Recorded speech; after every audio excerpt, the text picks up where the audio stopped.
Hey, good afternoon. Doing a rolling real estate report today for Danville, California, February 2025.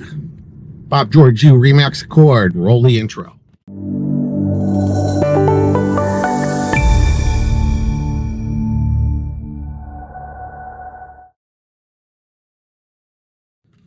Not much to report today, or not much to report this month. We're still coming off the holiday recovery. People are still padding their bankrolls, making their plans, preparing their houses. Buyers haven't yet come into the market. Super Bowl this weekend is generally the kickoff of the buying season. And with that coming to a wrap this Sunday, looks like we're going to be looking at a real market on the next report. Going to kind of focus on the Southern California fires a little bit with their proposed changes to their communities, and walk you around Danville, California, and sort of show you how infill is impacting another high-end community where the median price of real estate is $2 million in central Contra Costa County. And we will be maybe taking a look at a few homes, maybe what there is out there in the market over the last couple of months, and give you a baseline for what the holidays provided, and we'll do a compare and contrast in the next video.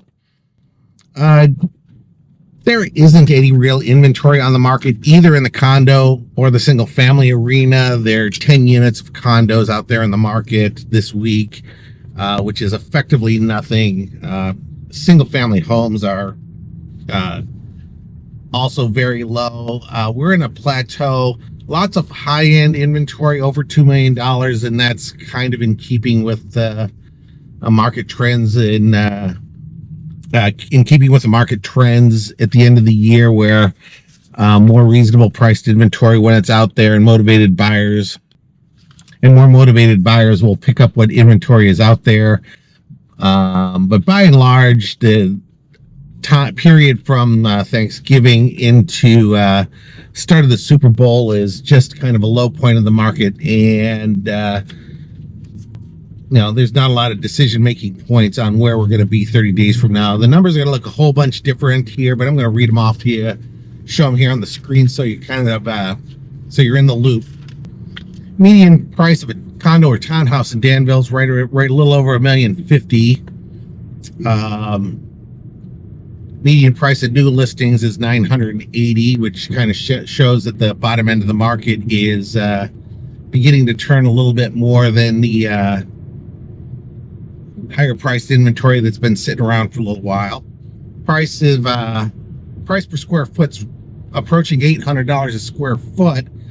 This has been on the increase over the last 6 months or so, and this has to do with factors that are more impactful in the Concord Walnut Creek area, with increasing interest, increasing dues, higher interest. Down here in Danville, the higher interest in payment, HOA payments are more easily absorbed by high earners, and a low inventory, which is kind of the theme of this month's video.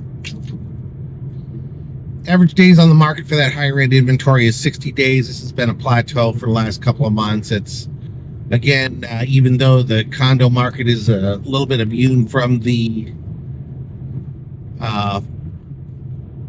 it's kind of immune from the financial repercussions of the market right now, it doesn't change the fact that the market perceptions aren't affecting the market overall, and buyers are trying to push back on lesser inventory. The inventory that's not upgraded, the inventory that's not perfectly turnkey. Median days on the market is 75. This also is more having an effect on the changes that have been in the market in the holiday season. No price decreases, not a surprise. 10% of the market increased its price. And we are in about as much of a balanced market as you're ever going to see in the Danville condo and townhouse market than you will at any other time of the year. In the single family home market, median price is about $2.4 million. This is off of a little bit higher number over the last couple of months due to low inventory and the plethora of inventory over $2 million. Low activity into low units of inventory will show volatility in weekly or monthly numbers, so you can't really look at these most recent numbers as a decision point. It's you have to kind of go to a more thousand foot view and take a look at the trend. We also saw a big spike in the price per square foot of 850, but on low units that really doesn't mean anything. I expect that to fall back down to the medium. It's close to 800 over the next couple of months.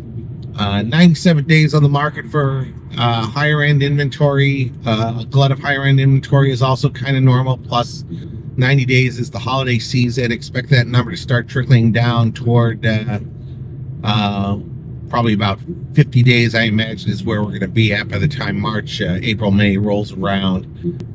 The median days on the market is right at 32, and that's pretty much normal for the Danville market, with year-end seasonal normalities sort of make the market look a little bit slower than it actually is. But again, you know, you go back to the annual trend year over year.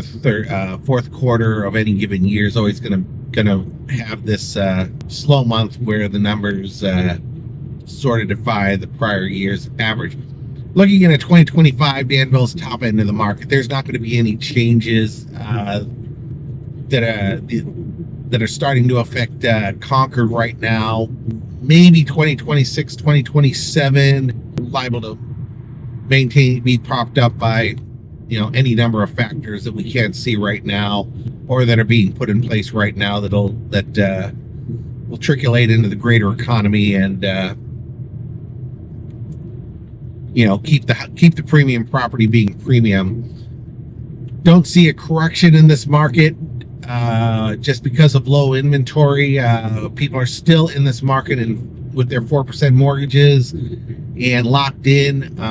Seeing a lot of data closing out 2024, where 2024 was one of the worst years in California real estate history, with really, really low volume of sales statewide.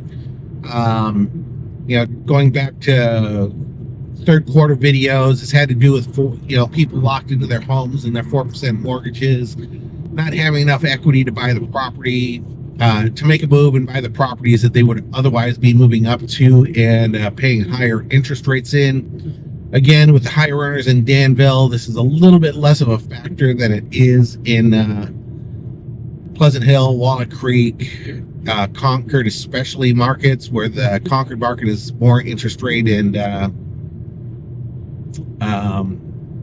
fundamentally sensitive. Go out and take a look at Eastern County right now. There is more moderating market out there, but since I don't really talk about that in reports, I only bring it up in order to kind of show you what's happening out on the periphery. That all other things being equal would affect Danville 12 to 24 months from where we're at today. But what I'm going to do next is we'll walk around Danville, talk about the fires a little bit, and what's going on in California, what changes we've seen over the last couple of months. LA fires. So with the LA fires and President Trump taking a visit down there, putting pressure on both the state and local officials to get rid of the bureaucratic roadblocks, some of those seem to be lifting. Los Angeles has put out an emergency call for demolition contractors to come in and start the cleanup process sooner rather than later. We'll have to watch to see how this goes. If you're a demolition contractor in California, get your rear end down to Los Angeles County, figure out how to apply for these grants, because there's going to be a truck ton of business this year. They have also expedited the process to allow people to start cleaning up their own properties, notwithstanding the citywide cleanup contract that they just let.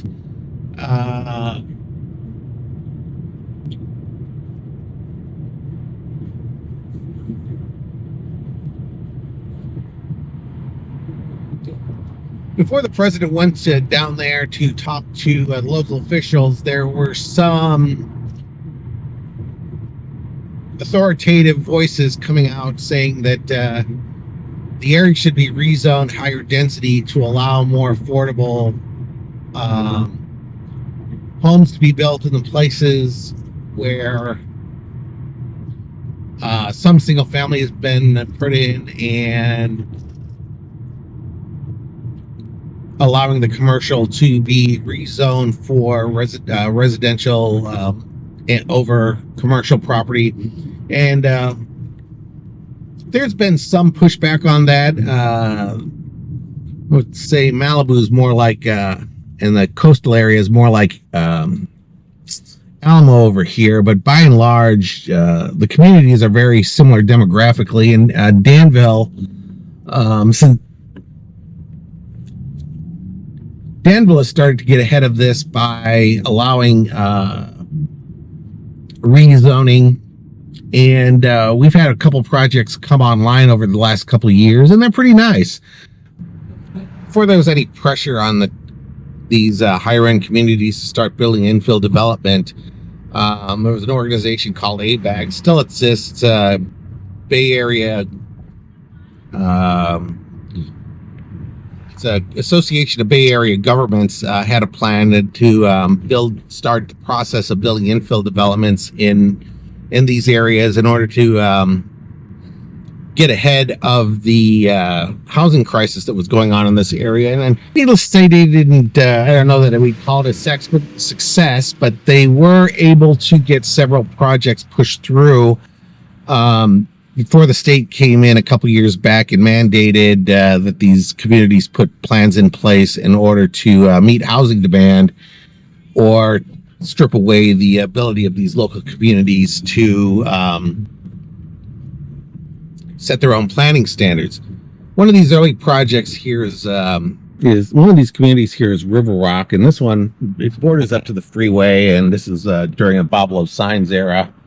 And there were concerns about building a wall and a scenic highway, but regardless, concerns were all vetted, and the project was ultimately built. And there's a lot of people who are happily living in this community, and it does seem like a very positive addition to the community. It is high density. It is 0 lot line properties. And it's very walkable to downtown and all the amenities.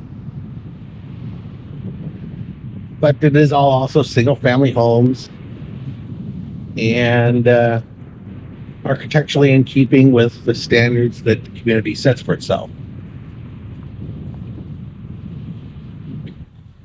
We're out here on trash day, so here we are with another infill project, and these are two different infill projects. We have these over here in Hardy Court. These are townhouses and single family home mixed, and then we have Cottage Lane. Then these were built back in the 90s. It's probably one of the first projects that they did. And again, there's nice little small spaces, walkable. I'm only 2 blocks away, maybe 1,000 feet from the Stony Brook community. That certainly adds to the community. I don't think these densities are providing the nuisance that a lot of communities would have concerns about. This right here is another new infill project, high density. I think they're apartments, maybe senior living. I'm not quite sure off the top of my head. I'm going to have to research it. Sycamore Place.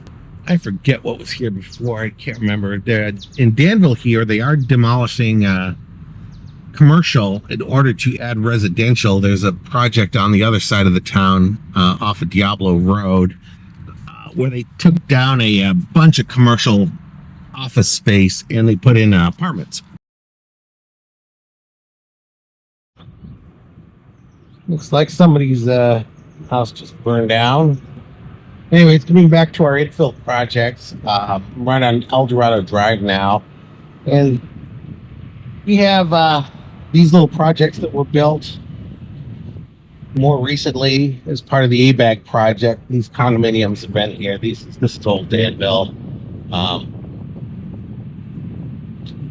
really nicely maintained project. But around these, we've as properties become available, they've been torn down, and small condo complexes are being built in their stead. That's a little bit older. This one's a little bit older as well, but we're going to come back up to something that's more recently built in the new era of high density in Danville. These little infill projects that are very reminiscent of Stony Brook. Single family townhouses and condos. And got another little project here where high density infill. Again, varying character with the town. Very nice properties. Here's one of the old houses that's still here.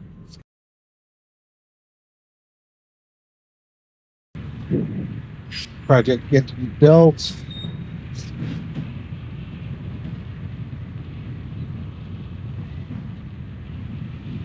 And another little infill project that was put in more recently in the modern area. And then again, you can see how close it is to local shopping. There's the Iron Horse Trail is right on the other side of these properties. It separates that from the the first of the downtown core properties on the east side. And to kind of give you a sense of right across the street, that's one of the older houses in the neighborhood, but somebody did assemblage, and then you've got this big monster $3 million property right here, and this one also was a rebuild. That was probably 2.5. So these little old style Danville 60s, 50s, 60s, 70s ranches are being torn down on this side of the road. And on the other side of the road, we have the infill. This is the back end of the Castle project that was one of the first Danville infill projects that they tore down some commercial and they rebuilt as residential over commercial. And it's a real nice project.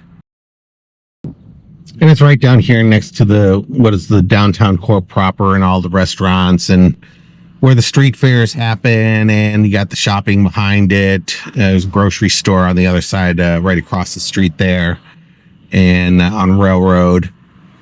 They ended up saving this little segment of the building, but behind it, you've got more of the residential and the commercial down here.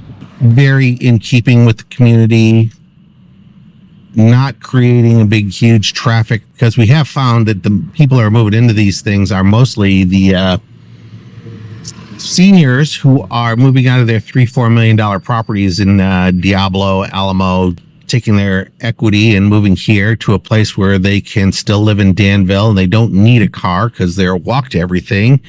And it does keep up the property values because they were so well integrated into the community. You can't do this on a huge scale, but given the lack of options here at Danville and the lack of space to actually build, there's probably been about 20 of these places built, about half of which have been in the downtown core. There has been noticeable increase in traffic, but it's not like you're getting traffic jams in the morning and the evening. It's been slow, gradual process that has led to at least the community at Danville doing its part.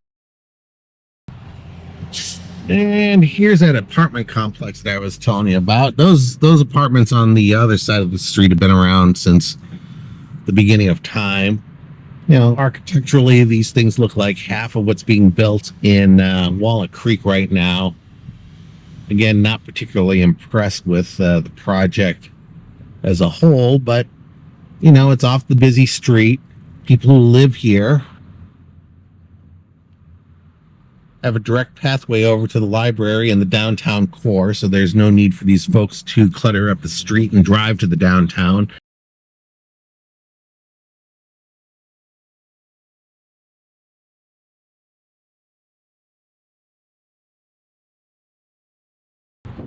And that over there is Stony Brook. And there's the wall. This is Interstate 680. So I suppose if you're going to put high density apartments somewhere in a $2 million community, putting it next to the freeway is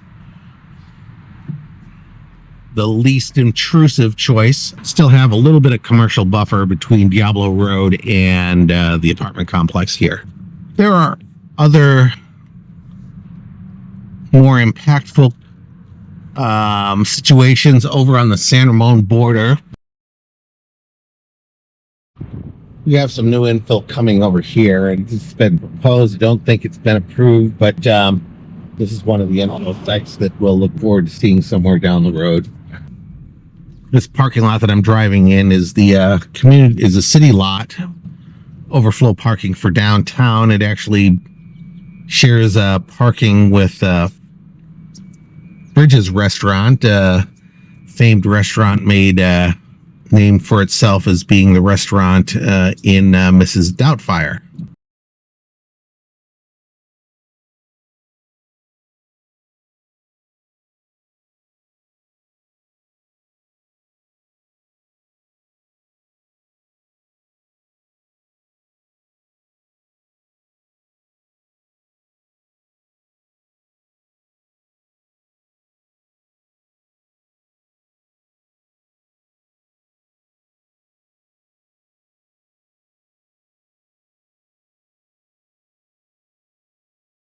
Most recent here is, I'll get the name of this project here and post it. Don't know it off the top of my head, but they just started to release the units. $2 million condominiums right here in the center of town, walking distance to everything that Danville has to offer. And, you know, the project is very nice. It looks fantastic, very Danville. They are highly demanded units for people moving out of their single-family homes and wanting to stay in Danville, and especially in a walkable space.